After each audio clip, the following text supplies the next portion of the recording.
எதுக்கு நான் பார்த்து பயந்து வர்ற? ஹரியை நான் கொலை பண்ணலண்ணே. அப்புறம் எதுக்கு நான் பார்த்து பயந்து வரல? ஆமா, நீ யாரு? நீயே இதெல்லாம் கேட்டுக்கிட்டு இருக்க? அவன் எனக்கும் ஃப்ரெண்டு தான்டா, தம்பி மாதிரி. உன்னை பற்றி எல்லாத்தையும் சொல்லியிருக்கான். என்னடா பிரச்சனை உங்களுக்கு? ஃபர்ஸ்ட் நான் தான் திட்ட பிளான் போட்டேன். அப்புறம் அந்த அக்கா வந்துருச்சு. என்ன பண்ணுறது தெரியாமல் பயத்தில் கொண்டுட்டேன். எங்கடா திருநீங்க? யாரடா கொலை பண்ணீங்க? ஆமாம், ஹரி உங்ககிட்ட என்ன சொன்னேன்? நீயும் அவனும் ஃப்ரெண்ட்ஸு, ஏதோ ஹோண்டா பைக் ஷோரூமில் வேலை பார்க்குற, வாரத்தில் ஒரு நாள் மீட் பண்ணுவேன்னு சொன்னான். ஓ, நான் தான் ஒளிட்டேனா? ஏய், மூஞ்சி கழுவிட்டு வரேன், பேசலாம்.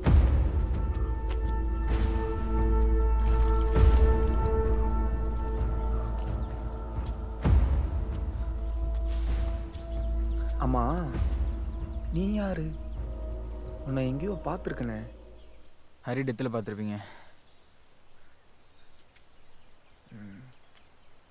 உனக்கு எந்த ஊர்? என் ஊர் நடுவக்கோட்டை.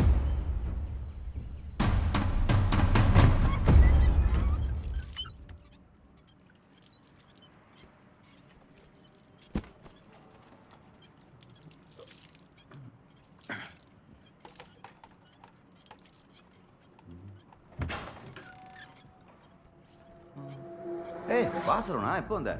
சிவா பத்தியா? நான் சிவாவை பார்த்தேன். அவன் யார் தெரியுமா? யாரு?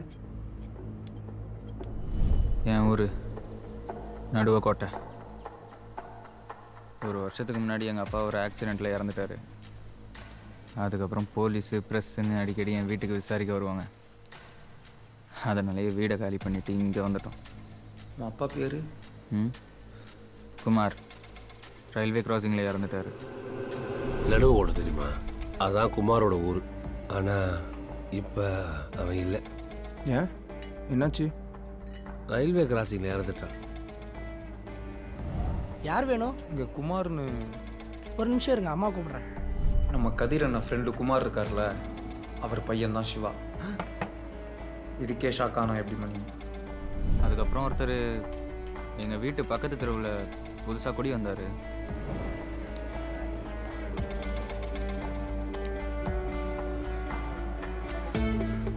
அவர் அடிக்கடி ஒயின் ஷாப்பில் தான் பார்ப்போம். அப்படியே போக போக எங்களுக்கும் அவருக்கும் நல்ல பழக்கமாச்சு. அப்புறம் நாங்கள் அடிக்கடி அப்படியே ஒன்றா சேர்ந்து சரக்கடிச்சு சுற்றிக்கிட்டு இருந்தோம். அந்த ஆள் இவனுங்களை ஒரு நாள் வீட்டுக்கு கூட்டிகிட்டு போயிருக்கான். குடிக்கும்போது தாங்கிட்ட நகையும் பணமும் நிறைய இருக்குது அப்படின்னு சொன்னதும் போதையில் இருந்த சிவாவுக்கு அதை எப்படியாவது திருடணும்னு நினச்சி அந்த ஆள் மட்டையானதுக்கப்புறம் சிவா அந்த நகையை திருடியிருக்கான். அந்த நேரத்தில் அவன் பொண்டாட்டி தான் 5 வயசு குழந்தையோட வர ஹரி வேண்டான்னு சொல்லியும் பயத்தில் என்ன பண்ணுறதுன்னு தெரியாமல் சிவா அந்த பொண்ணை கொலை பண்ணிவிட்டு அங்கே இருந்த நகையை எடுத்துகிட்டு தப்பிச்சிருக்காங்க. நான் சிவாவை கூட்டிகிட்டு அந்த ஆள் வீட்டுக்கு போய் பார்த்தேன். வேறு ஏதாவது வழி இருக்கா? பின்பக்கம் ஒரு வழி இருக்குன்னு நினைக்கிறேன்.